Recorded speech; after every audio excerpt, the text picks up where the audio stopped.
my wisdom is mine and it may not serve you, but you need to know what yours is. And then if it aligns with mine or Naomi's, then now you're starting to build this, your own like inner circle, and you can trust these women and you can talk to them and you can be vulnerable. I think that's what is so important, but I don't think we can really do that until we tap into our own inner wisdom. And it's not the voice that is ever giving you hell for doing anything wrong. It's always kind.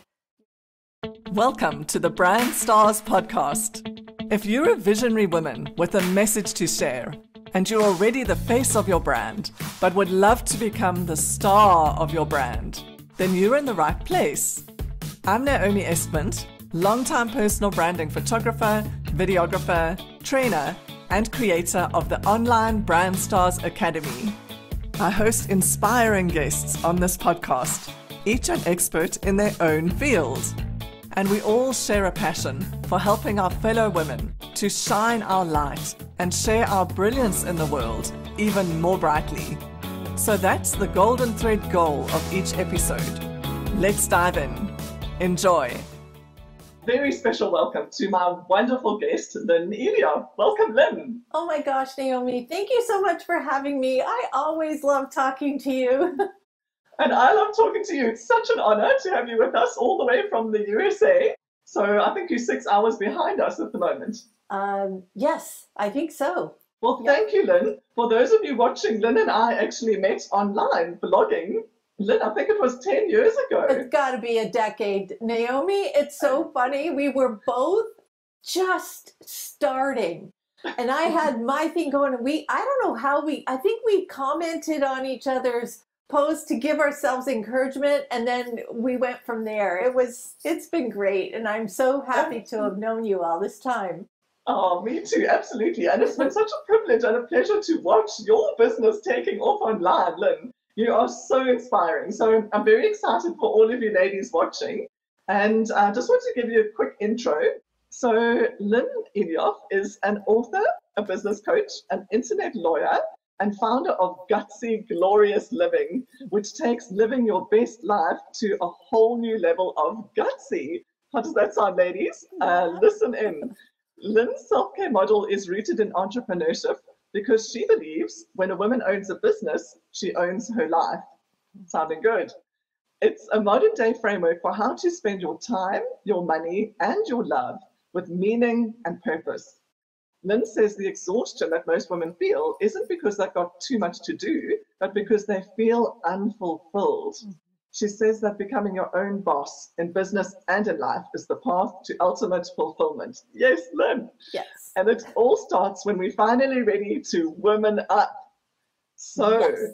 Lynn, I just love this. I love your whole vibe and the whole way that you put things across. And I've been in some of Lynn's courses, ladies, and she's phenomenal.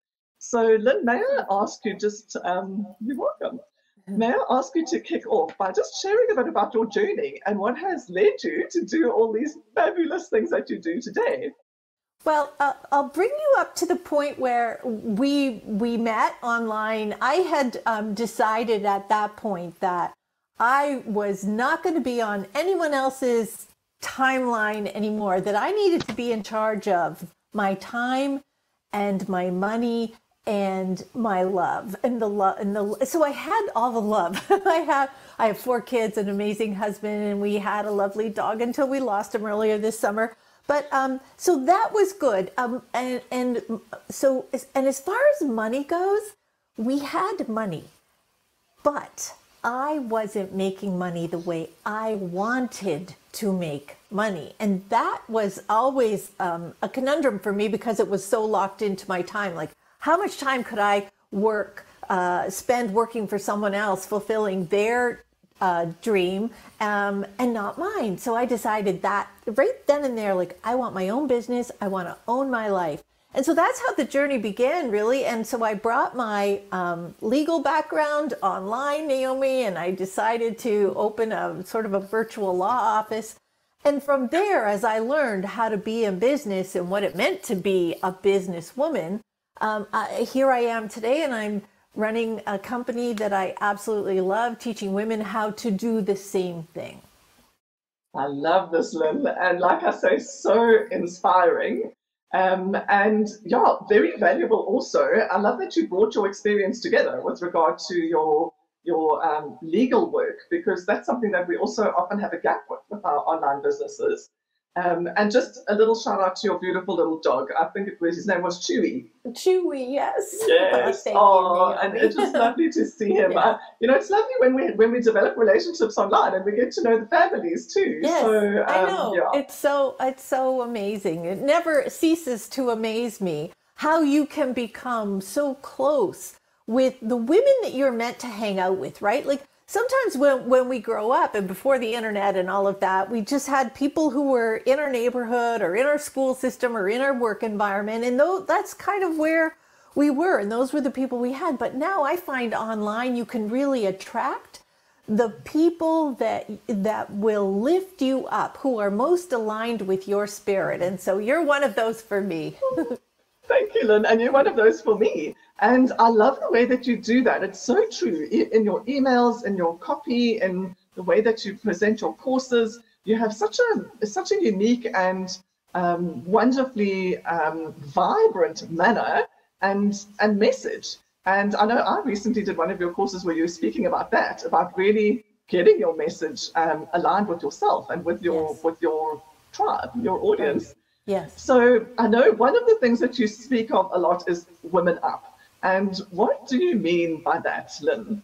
So Woman Up is both a call to action and a way of being. So let me start with a way of being. So what kind of woman do you want to be in the world? How do you want to show up in your life? Like, we don't really stop and think about that. Who do I want to be? I mean, we may give it some thought, but then we get on with our lives and that's it. But if your heart has desires, then you have to become the kind of woman who can fulfill those desires. So when we woman up, we are stepping into that gutsy side of ourselves that matches the talk, right? So there's the talk, the things we say we want, the things we wish we had. And then there's the part of us that will actually take the steps to make it happen or not. And you have to be the kind of woman who will take those steps, or everything just remains a dream. So that's what it means to be a woman up, as opposed to a woman down. A woman down is a woman who gets caught up in what should have been or what could have been, or how she thinks things have been unfair. And hey, look, I know life is hard and things can happen, but those are the cards we've been dealt. What are we going to do with them? And when we stay down, we start to become resentful, frustrated, we procrastinate, we kind of shrink down. So when we woman up, we step into that higher part of ourselves. And so when I say to myself often, and my daughters and the women I work with, when I say woman up, I don't mean like get over yourself and just like do that. I mean, do the inner work, become that woman so that you can have what you desire. Oh, this is beautiful. Then I'm actually getting goosebumps. And Jana is with us. She says, hi, Jana. Thanks for joining us. And Jana Lynn is also a coach, and she specializes in helping women in midlife. And I've actually done an interview with her quite recently, and she also is a happiness coach. So she does happiness yoga and all sorts of amazing things. So yes, welcome, Jana. So happiness is so important. And that's what I talk about when when we build businesses and we talk about making money. You have to make money in a way that makes you feel happy and fulfilled. Otherwise, it's just money, and it really doesn't do much for us. Yes, I couldn't agree with you more, Lynn. And especially when it's in community with women that we really get along with. I just love that. Yeah. And so can we dive a little deeper into guts? Because you're a master in the guts area. Can you share a bit more about what that's got to do with it all? Sure. I think, guts is, of course, just another way of, another word for courage. And so to be gutsy means that you are being courageous, like you're actually sticking up for yourself. Like in much the same way, so we can relate to this, like if our kids have a problem, or, if a child has a problem, we can come to their defense and make sure that, we help them, we soothe them, we help them succeed. We want them to be ambitious. We want them to walk their talk, right? But to do that, it takes guts. It takes someone behind you who's always encouraging you and supporting you, of course. But really, in the end, it comes down to you. And what gets in the way of our being gutsy is that inner voice of self-doubt that is saying all the things. We've all got different versions of those things, right? And it takes guts to stand up to that voice, put it in the corner where it belongs. Like, we don't have to say to ourselves, stop thinking that way or don't do that. Like, we don't want to admonish ourselves. We want to have the guts to say, I see how I struggle. It's almost like there's compassion woven into that. But I am moving forward with this thing that I want to do. And I know there are obstacles in the way. There are people who are in the way who will tell me, you can't do that, you shouldn't do that. You're not smart enough, cute enough, thin enough, rich enough, funny enough, whatever it is. But if you've got the guts to stick with your heart and your heart's desire, that's when you become that woman who gets what she wants. So yeah, but it takes guts. This is not like easy breezy, except it's simple. The concept is simple. Stop listening to the voice in your head that is really full of baloney. Yes, isn't it true? We all have that voice in the head. And obviously, the big buzzword around imposter syndrome, which so many people struggle with too, especially in the beginning of getting online. And even when you've been particularly accomplished perhaps in another career and then shift, for example, into coaching. Can you speak a little to that, Lynn, in terms of how you help women really get over that voice in the head and move forward, and any other obstacles that get in the way, like you mentioned, different people. But do you have any more tips for our ladies who may be feeling that, experiencing that? So I think there is this shift that has to happen, Naomi. It is like it's almost more than an aha. It's something where you realize that you have all you got, and this life is all you've got. And these are the cards that you're dealt. And what are you going to do? Are you going to organize your life around fear and self-doubt and other people telling you what to do? Or are you going to woman up, step into the adult part of you, the woman that you have already become, and do and take charge of your life? So the difference is noticing how the way you think today as an adult woman resembles the way you learned to think when you were a child. Because up until the age of 25, you've probably all heard this, where you don't have a fully functioning brain. Like, all the parts are not there until your mid-20s, and then you're able to use logic and reason and make good judgment calls, the things that you couldn't do as a child. So you, as a child, came up with all these things that created those voices in your head that say you're not smart enough, you're not good enough, all those things. They have stayed there, and you brought them into your adult life without even realizing it. So now, as you woman up and take charge of the beliefs that you really want to hold about yourself, you have to notice that, oh, I learned to think that way. I recognize that voice. I know how I got there. I often ask my clients, like, how old do you feel when you think that way? And often it's 6, 8, 10, like, it goes way back. The feelings and the thoughts go way back. And we need to update. It's like our computers don't work if we don't update them, and we don't work to our best ability unless we update the way we think. Brilliant. Thank you, Lynn. So true. And yes, we can all identify with that inner 6-year-old now and then. But I love what you said, though, to approach that with some compassion as well, and not just put ourselves down for knowing that we're thinking that. I mean, the first thing is awareness, right? So that we are aware that actually it is that inner 6-year-old speaking, but then to also not put ourselves down and feel bad about that. Right. So the very first step is to have the guts to go on this journey with yourself. And then you also need grit and grace. So it's guts, grit, and grace, all three. So the grit is where you get up more times than you fall down. you are resilient. You don't back down just because something didn't work the first time or even the 10th time.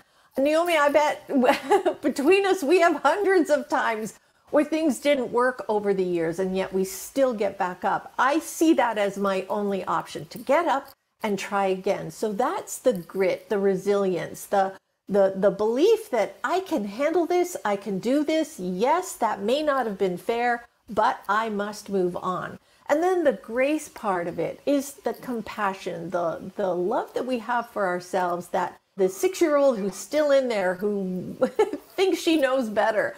And for our adult self who got us this far, and looking at all that we have done, and then just having the grace to love ourselves and to forgive ourselves if that is even necessary. But to really, that compassion is what it's all about. Yes, absolutely, Lynn. Thank you. And Donna says, gut, grit, and grace, love, all in capitals. Yep. Totally agree, and Donna, absolutely. Thank you, Lynn. And wrapped up in with all of that is also a very strong message that you bring through about self-care. And you really bring that in relationship to entrepreneurship. So can you speak a little about that, Lynn, and the value and the importance and the benefits for us all in terms of self-care on the journey? Yeah, so I think, of course, all roads lead to Rome, but I think that self-care, we need to redefine it for the women that we are today. And I think that it's so much more than just pampering ourselves and giving ourselves a break or taking the day off or laying in the hammock and reading a book. I mean, those things are all wonderful. We want to go on vacations and we want to have all those lovely things, but those are the icing on the cake. And they feel so much better when you've done the inner work that is the self-care that really takes care of you are as a woman, no matter who you are. No matter what you look like, no matter what you've accomplished or haven't accomplished according to other people, none of that matters when you can really connect with who you are on the inside. And one of the ways to do that is entrepreneurship. You've heard me talk, Naomi, about AFGOs. Like, starting a business is an AFGO of epic proportions, and an AFGO is another freaking growth opportunity. And it's those growth opportunities that really allow us, if we're up for it, if we've got the guts, to step up and become the kind of woman who can do that thing that we set out to do. So if we want to start our own business, I can tell you right now that the woman you are today is not the woman who's going to build and have a successful business. She has to evolve. Who you are today is everything that you were able to do up until now. So where we're going forward and building a successful business, we have to become that woman. And so that requires the inner work, because all those obstacles are going to come up. And when we woman up and deal with those obstacles, whether it has to do with money or family or the competition that's out there or the tech and all the things that we say, oh, I can't handle this, this is too much. Well, when we know how to step up and be a businesswoman, when we learn how to do that, we really evolve as women and we learn a lot about ourselves. Yes, Lynn, absolutely. And I'm feeling goosey again. So very true what you say in terms of becoming the woman. And most of us can see this. And Donna, I'm sure you'll relate as well. And Donna has her own business too.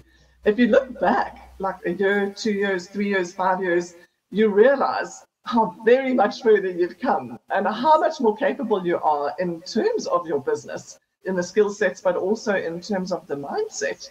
But that can be a challenging thing from where we are right now to sort of shift ourselves forward, even to begin, by imagining ourselves as that CEO, that kick-ass businesswoman, that gutsy businesswoman. So can you give us a little guidance about how to go about that? Well, so I think one of the things that we have to learn how to do is self-affirm in a way that actually makes sense, in a way that we actually believe. So, when people talk about affirmations and then we just say, we just say, I am, the woman that I want to be. And I don't think that always lands. I don't think we always believe that. So I think we have to have the grace to acknowledge who we are today. Like we're starting right here. And instead of saying, this is too hard, I can't figure it out, instead, your affirmation can be as simple but as believable as, I am committed to learning a new way. I am committed to becoming the kind of woman who builds a kick-ass business. And I'm going to take it one step at a time. I am going to become the kind of woman who puts herself out there and feels the discomfort and then asks herself, what is this discomfort really all about? Why am I so afraid? What am I thinking people might say if I do this thing that I want to do? But I come up with reasons like, I have to lose 10 pounds. I have to get my hair cut. All the things that you know, Naomi, right? That we're so afraid of being on camera for, as an example. Like there are learning opportunities in all of those things. And can we accept who we are today and show up at our best today and take our steps forward? I think one of the things that women struggle with is this notion that we have to love ourselves. But I don't feel like I love myself. But I have to love my body. I have to love my face. I have to love everything. And so I think that makes us feel like instant failures. But can we simply say, I accept things the way they are today, and I am learning. I am learning about myself. I am stepping into myself. Like these, I think, are much more believable than trying to tell ourselves, I'm smart, I'm beautiful, I'm rich, I'm a successful business owner. I mean, I don't know about you, Naomi, but those things don't always land for me. Yes, this is brilliant, Lynn. It is refreshing, exactly as you say. Instead of going, yes, I love everything about myself, that's taking that step of I'm learning to and I'm committed to. That's beautiful, Lynn. Yeah. And I've seen, because of being in your courses, I've seen how powerfully you coach. And in addition to this mindset piece, there's also the steps of, okay, practically, how are you going to build your business? So what are you going to do? Like A, B, C, and now ladies, and then, that encouragement within the group of, okay, do this thing that feels scary, right, but you're going to get the results. Yes. And could you speak a little around that side of things as well, Lynn, in terms of the practicalities, because I know you have such experience with this, and it's something many of us struggle with, whether it's fear-based or whatever. Yeah.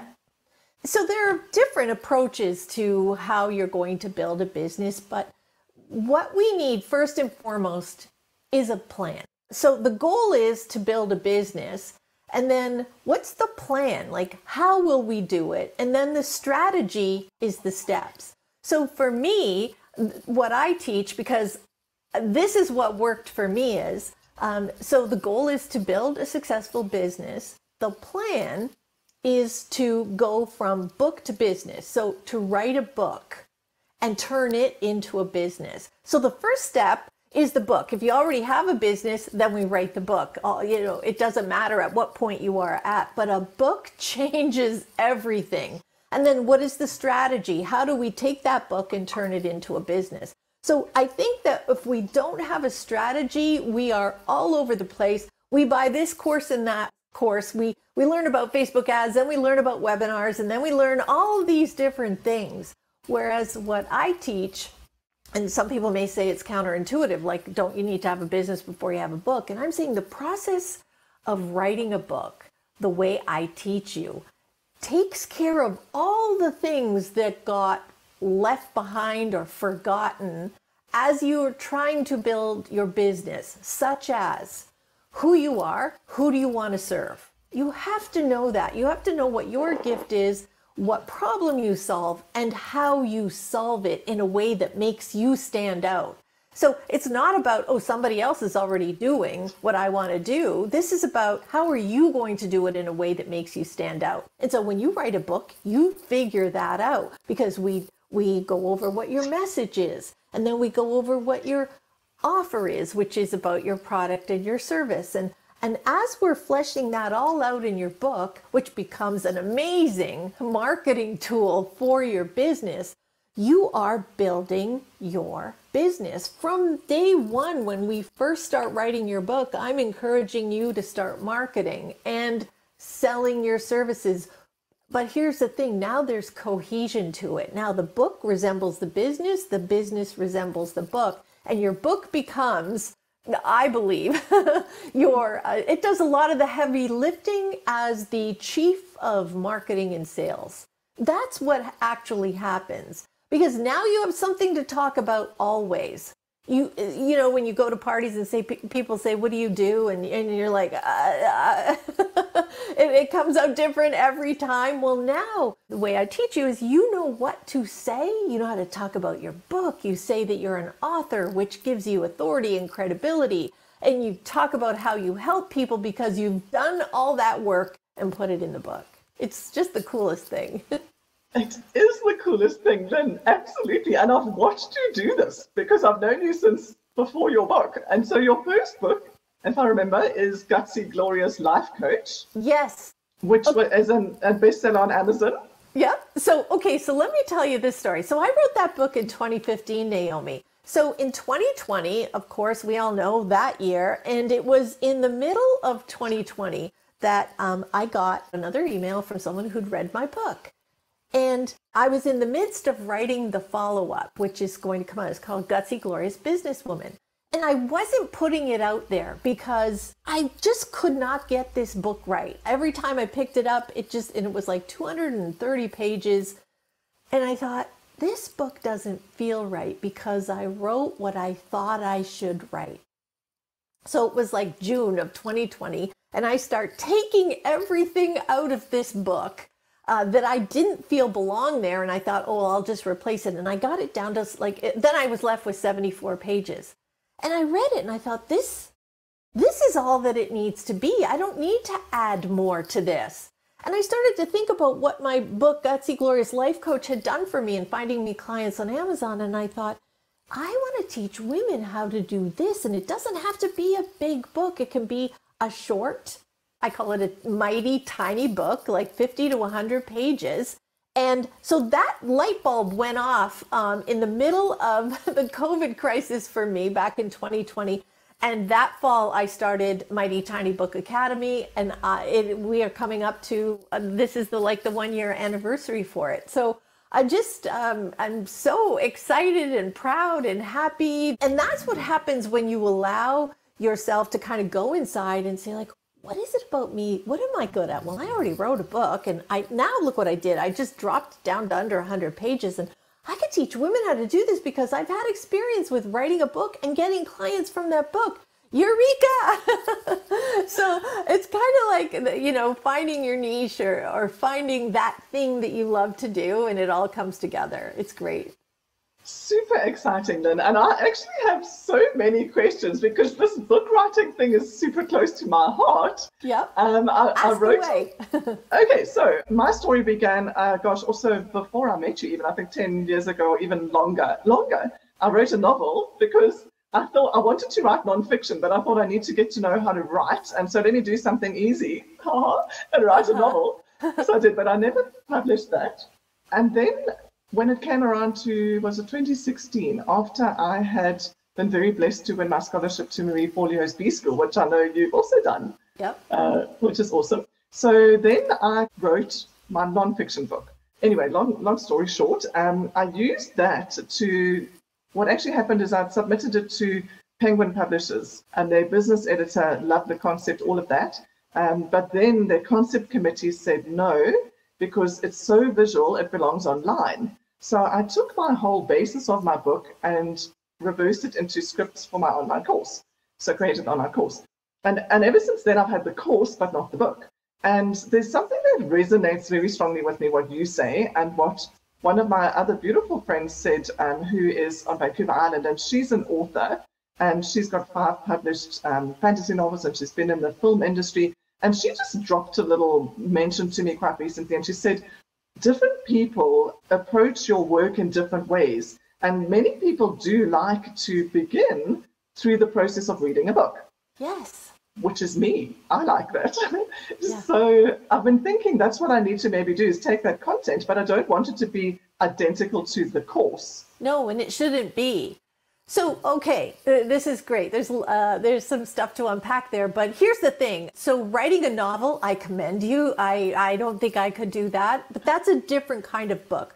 People read novels to be entertained, to go lay on the hammock and just really enjoy.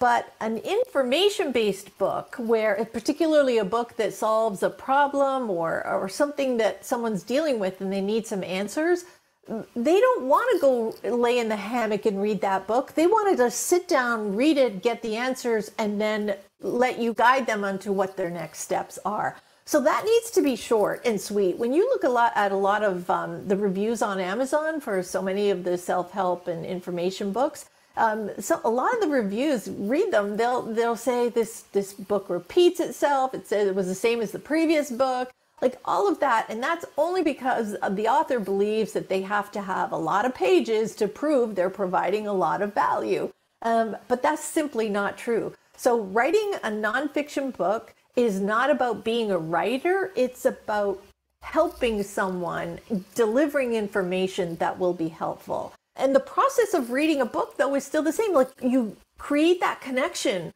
between the reader and the author. And so the job of the book is to turn that reader into a paying client by the time they're finished. It's not that you give them the whole program that you created, Naomi, but you write a book that is all about why your method and your process is so important and so helpful, and how it leads to a transformation.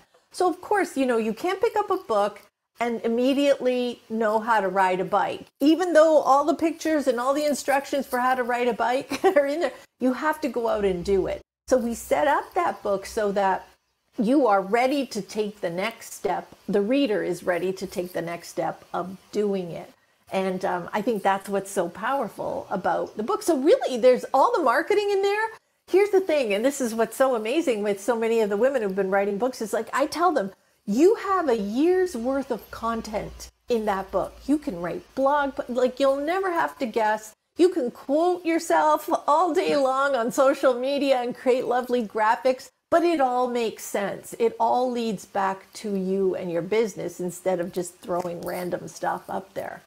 I love this, Lynn, and so highly strategic, as you're saying, and the penny's dropping a bit for me. So thank you for the impromptu coaching with regard to my book. I love that, and also just the fact that you've got the tech side, that you've mastered that with Amazon, because that's also challenging in terms of publishing. So do you then recommend a self-publishing scenario and then putting it out there on Amazon? Right. So the traditional publishing route has its place, but I don't think that's where we need to go, because we're not trying to write a bestseller. We're not trying to get on the New York Times bestseller list. We're not trying to make money from book sales. The money comes from the sales that you make when people buy your services. They buy your product. They come to you because the book spoke to them. So think about it. I mean, you could have a book that is $5 or $10, and you have 100 people buy it, and there's $1,000. But if someone reads your book and they buy your $1,000 program, that's one reader. So you could see how the math is different and the purpose of the book is different. If you can put your ego aside and not worry that, what does it mean if I don't sell thousands of copies of my book? Because that's not the point. The point is to use your book as a marketing tool that sort of talks you up and creates that initial connection. Like what you were saying, Naomi, that first step, it's like, oh, now I feel like I know this person. What do I do next? And you have a funnel and you have a whole process, a journey that you take your readers on after they've read the book until they become paying clients. It all makes sense. It does. It makes so much sense. And like you say, to take the pressure off the performance of how the book needs to do.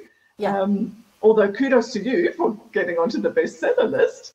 But that was for Amazon. That was not, and this was self-publishing, right? So you can do very well on Amazon if you want to market. But I have a lot of the women in my group have no intention of, they'll put it on Amazon, some won't. I just published a new book, Naomi, it's called Book to Business, and it's not on Amazon. It's on my website, and you can buy my book there. I'm not trying to sell it for Amazon purposes and getting a bestseller. It's just, it talks about how to take a book and turn it into a business. And so that's really for me and my business. It's not about how many of these can I sell, but rather how many women can I reach so that I can teach them this process. So self-publishing is, I think, underrated, but it's becoming like traditional publishing is trying to catch up now because so many people are self-publishing. Traditional publishing can take a year or two. Self-publishing, you can have your book up and on Amazon in a matter of weeks, depending on how quickly you write. Brilliant, Lynn. Yes, I love that. So on that point of how long does it all take? So with your course and what have you, how long does it take, generally speaking, for a woman? So, and the thing is, we're mostly speaking, and I think most of the ladies who will be watching this and are drawn to this will more than likely have many years of experience, as we do. So it would be a natural next step to put that together, as you're saying. So how long does that process take, and how does it look? So the process is, the way it's set up, I have it all laid out for you, the modules, the videos, the worksheets. It is so step by step. And I have women who can go through that in 30 days, and I have women who have been doing it for 6 months. It doesn't say anything about them. It's your life, your lifestyle, and how committed you are to writing. I wrote Book to Business, 74 pages or something like that, in a weekend. It was a mess, let me tell you, but I got it all out. Following my method, I got it all out of me. And because I do have experience in business, it was much easier. Of course, if you're first starting out, it's not going to be something you can do in 3 days. But like the women that you're talking about who have experience in business, it's kind of easy to get all that knowledge out into your initial first draft. Then we give it an edit, then we polish it up, and then we decide, do I want to put this out as an ebook? Do I want to put it on Kindle, on Amazon, or a hard copy? There are so many options, but really you can start like what I did with Book to Business as a PDF. And that took me 60 days from start, actually less than that. I feel like, some women will say to me, well, oh, Lynn, that's you. You can do it in 30 days, which was really 4 to 5 weeks that I did it. But that's because I've been doing this. So, but I'm here to say that it can be done. And if you are experienced at business, then this is going to be a whole lot faster for you. But you can do it realistically, Naomi, in 90 days. Really, you can if you just become the kind of woman who is committed to writing that book in 90 days. Follow the process, you'll have a book. Brilliant. Yes, absolutely. So then what comes to my mind, Lynn, hand in hand with that, is tips with regard to time management and actually being able to fit all of this in with your rest of your business. So, because that can also be quite overwhelming sometimes. Well, so overwhelm is a state of mind. It's something that we create in our mind. It's actually not something that we can point to and say, there's my overwhelm, right? So we create it. And this goes back to, being a woman down versus a woman up. Now, I experience overwhelm and I can recognize why. So, and that's just taking responsibility. Instead of saying, so a woman down will say, I'm too overwhelmed, I can't do this, this is too hard, and she'll give up. But a woman up will say, whoa, slow down. What's going on here? What do I need to do differently? What do I need to take off my plate, put on my plate? What adjustments do I need to make? Because it's all happening in your head. The things are just there waiting for you to do them. It's what happens in your head that creates this overwhelm, this notion that you can't handle this. And that's just not true. It's not true that you don't have time. I don't have time for this. Well, if you didn't have time, you'd be dead. But of course you have time, and you have time to do all the things that you do. It's not about time, it's about prioritizing. Does this really matter to you? And if it doesn't, don't say, I don't have time for this. Say, I don't want to do this now. Like that is, you're in integrity when you say that, right? I'd like to write a book, but I'm not going to write it now. Or I'd like to write a book and I'm going to set it up. I'm going to arrange my life so that I write this book. This is how I'm going to do it. This is where it goes in my calendar. So really, the tip, Naomi, is to level up in the way we think and not be so quick to believe our own thoughts, the ones that tell us all the reasons why. So I think that there are thoughtful reasons, and then there are excuses that we need to be able to identify. The excuses that we make, and oh, can I make them? But what I'm really good at now is spotting myself doing that. And then, doing the inner work and getting back on track so that I am the woman who is doing the things she said she would do. Yes, brilliant. I love that, Lynn. Very empowering. And I know I've also seen how you have helped to coach women to some wonderful results. Would you like to share a bit of that, just with regard to giving an idea of the types of things breakthroughs that they can have? Well, I'll talk about one woman in my course who is a very experienced coach. She is so good. But when it came to writing this book, all her self-doubt came up. And so she knew intuitively that self-doubt was there. She knows about AFGOs and how to deal with them. Another freaking growth opportunity. How can I take this self-doubt and turn it into whatever? We can be very logical about it, but it's what's in our heart. Like if our heart is not believing what our head is telling us to do, it's like those affirmations that don't land, then that disconnect remains. And so it has been so fascinating to watch her go through this process of not writing the book, having all these reasons for not writing it, and she's been at it for a while, and then coming to the realization, the decision that she's writing this book, even if it's really uncomfortable. And every time she takes another step, she'll put it into the group. Here's my first draft, or here's this first chapter, or here's my title, and I feel sick. I feel sick to my stomach. So I think it's just having that place to go where you can actually say it out loud rather than just holding it all in, which is the pill that is what heals us, right? Other women, being able to tell other women and be really honest, like this hurts. This is uncomfortable. I'm embarrassed. I'm so disappointed. Somebody said this to me and it crushed me.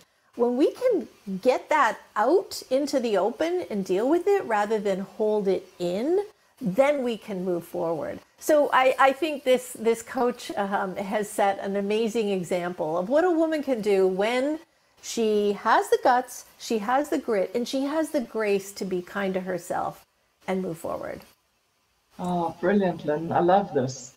Yeah. And also, like you say, the courage to be vulnerable and be able to share and say, this is really challenging. I'm going Gutsy again. Yeah. And that's one of the hugely beneficial and wonderful things about the group coaching that you do, because there is so much support that comes through. And I just know from having written books how challenging, and even blogging, Lynn, if I think back to starting blogging, the first time I pressed publish on my blog, I had that sweaty finger. Me too. Yeah, because it's scary to put your thoughts out there like that. So with that also in mind then, do you think there's also, so we're talking about women doing their own writing, but what about ghostwriting or having the editing side, just from an also support perspective for people to think, okay, if I'm not a writer, can I get a lot of help from that perspective? Yes, I mean, that is absolutely an option. There is ghostwriting. Ghostwriting can be very expensive, having someone writing your book.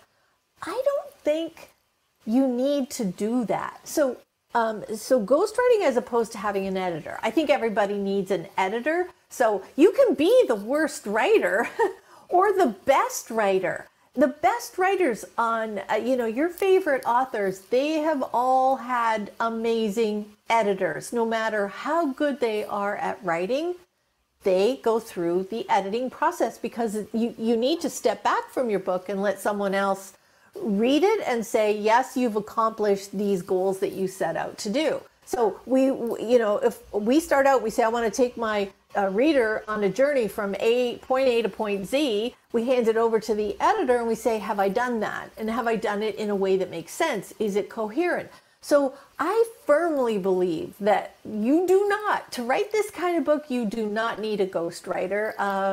But if you did, I mean, yes, those people are out there, but I think you would be doing yourself a disservice because the book to business process is you can't have someone ghost write your business, right? So this is really about you becoming close to your business, understanding what it means, knowing what your business stands for.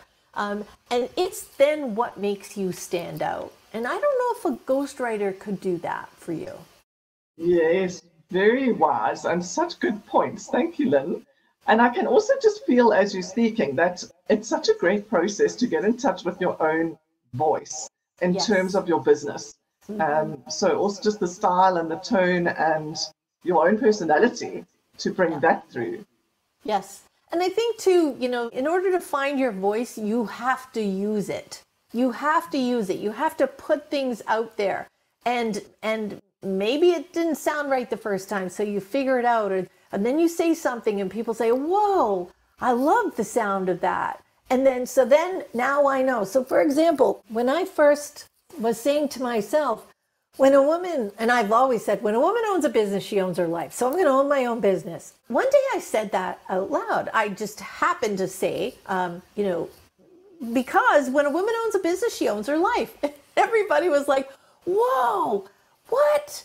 I love that. And they started to repeat it. And I'm like, well, there you go. I kind of just used that for myself, not really realizing how it would resonate with everyone else. So that's why we have to put stuff out there and test it and see what lands with people. And you would be amazed at how much does land. And yes, you're going to say things that don't resonate.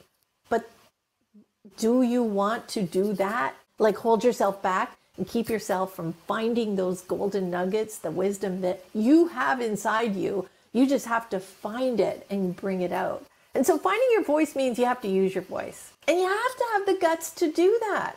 And you have to be willing to hear people say, I don't like that. That doesn't make sense to me. And you saying, that's okay.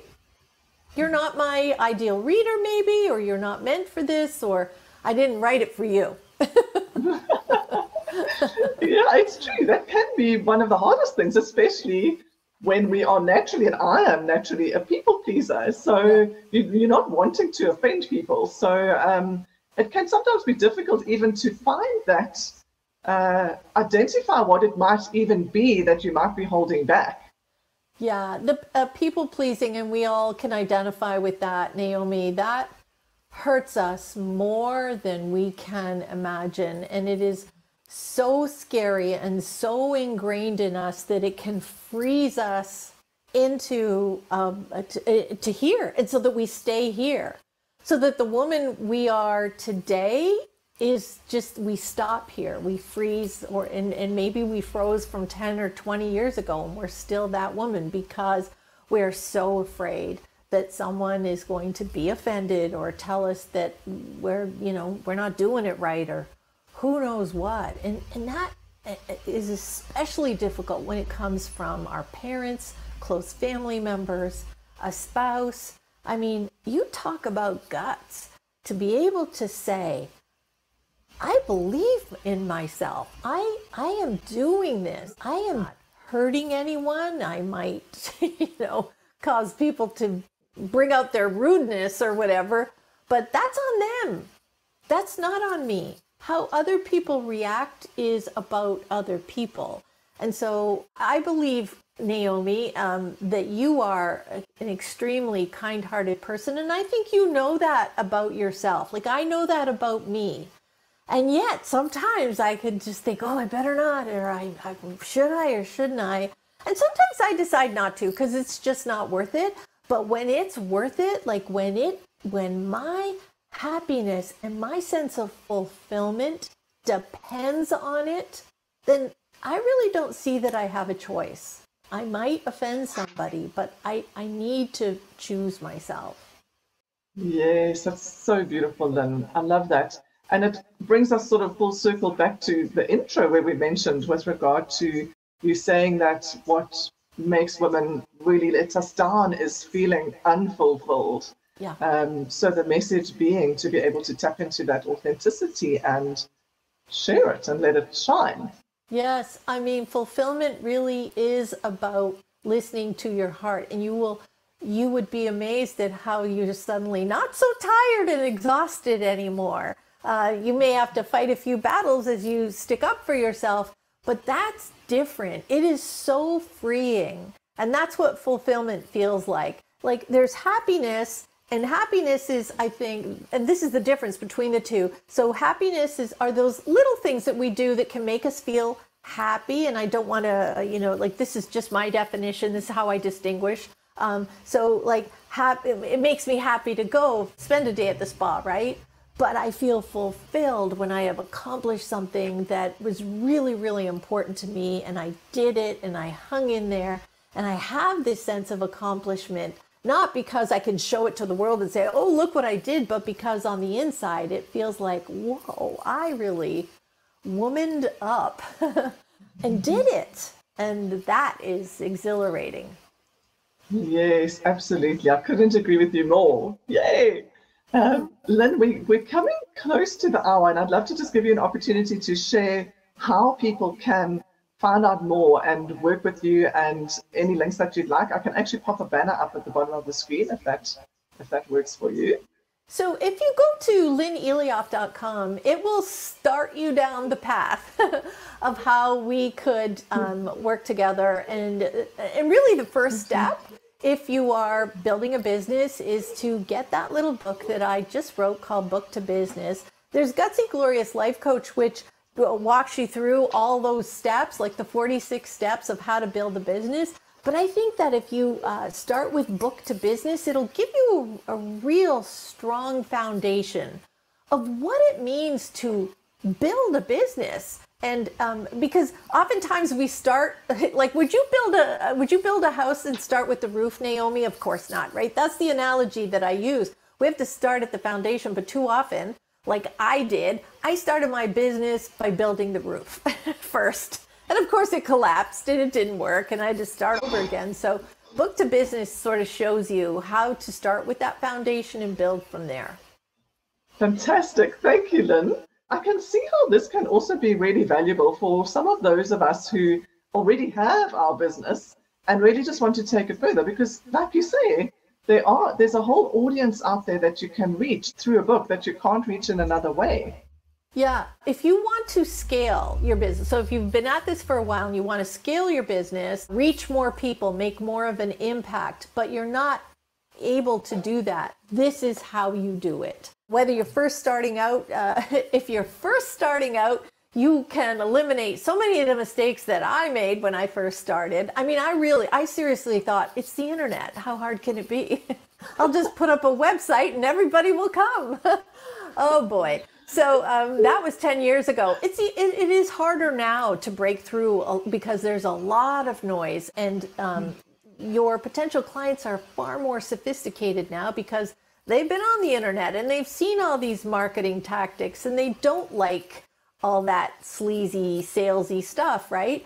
And so we want to do this authentically. We want to create a connection. And so when we let the book do that, because your book is not saying, buy my stuff, your book is simply saying, I have a way that can help you. And so that's why this should never feel like uncomfortable, like you're selling anything. It just feels natural. And I liken it to, you've heard me say this, Naomi, it's like saying, would you like to try my chocolate chip cookies? that's what it should feel like when you're selling your products and services.